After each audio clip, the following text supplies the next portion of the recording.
Scientific proof that's backing up that spiritual enlightenment comes from our pineal gland, known as the third eye, and depicted as ancients as the seat of the soul. And here with more is spiritual coach Ronnie Hatchwell. Coach, mentor, all of the above. Hi, Ronnie. Hi. This is so cool. You sent me this video like a few weeks ago, and it really kind of put it together in a way that, you know, we've talked about, people have talked about. It's such a massive time of change and enlightenment. Absolutely. What does that mean, and how does the, you know, the pineal gland kind of assist us in that process? Well, we're going through an evolution right now. You know, I mean, human beings aren't meant to stand in the same place. But we were being used to using our five senses up till now, and it's very limiting because, you know, we see, we smell, we hear, but what? So the pineal gland is actually, it's located in the middle down here, and it correlates to what we call the third eye. You can't see the third eye, but it's what we call the sixth sense. That means that it's seeing beyond what the five senses see. And what's happened is that, I mean, this is a secret that they've known in ancient Egypt. They know it in the Vatican. Everywhere you go in the Vatican, you see this pine. Right, and no one knew what it was. Yeah. I want to continue this because we actually have a clip from this video talking about just this. It's fascinating. Amazing. Fascinating. Yeah. Many ancient esoteric traditions and mystical schools knew of the potential of the pineal. The ancient Greeks believed it to be our connection to the realms of thought. Buddhists know it as a symbol of spiritual awakening. In Hinduism, the pineal connects with the third eye chakra, the seat of intuition and clairvoyance. Jesus proclaimed that the eye is the lamp of the body, so then if your eye is clear, your whole body will be full of light. If Rene Descartes is right, and the pineal gland is indeed the seat of the human soul, then these traditions are correct in believing that it serves as the connecting link between the physical and spiritual worlds.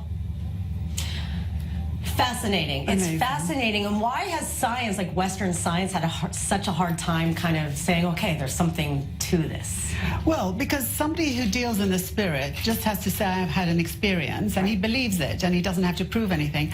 A scientist has to prove it. He has to say, look, I can see it, it's here, I'm holding it, it's tangible. But what's happened now is that science has come to a point where it has to start correlating what the spiritual world has been saying all along, because they've reached a standpoint. That's what quantum physics is, you know.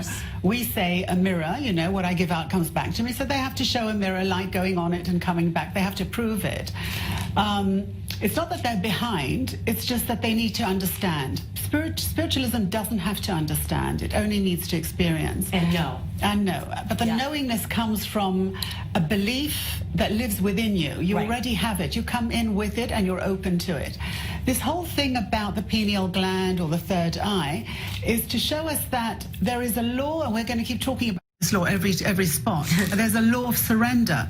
I can't get to that space of the sixth sense if I don't surrender what I think I know, because that keeps me in a space that doesn't allow me to know anything else. But if I want to really know the truth, I have to be mindless, and I have to be open to receive. And in that receiving space, I'm not looking at something the way I usually look at. I'm not looking at you through my five senses.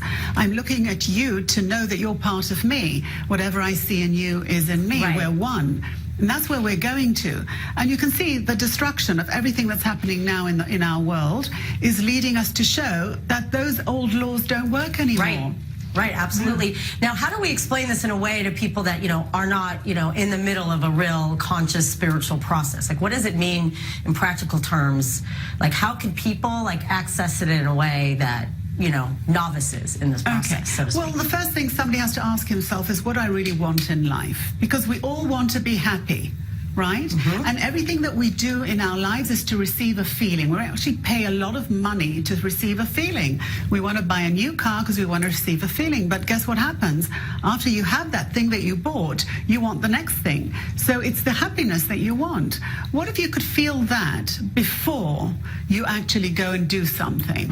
So now the reason is that we can is because it actually is in me, because nobody puts a feeling in me, it takes it out of me.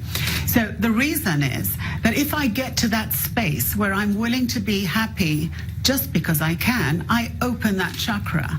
Now I can start receiving. And then it's about trusting what your intuition is telling you and getting your brain being like, what is this? I love it, and I love how it's like tied in. I mean, how did ancient Egypt know this stuff? It's unreal. They were not of this world. They weren't of this world. They were. But how does the Vatican know? That's what I want to know. Right, and all the portrayals of the light and the halos, and it's so cool. As we learn more, it's going to tie in every religion. Thank you, Ronnie. Thank cool you. stuff. And.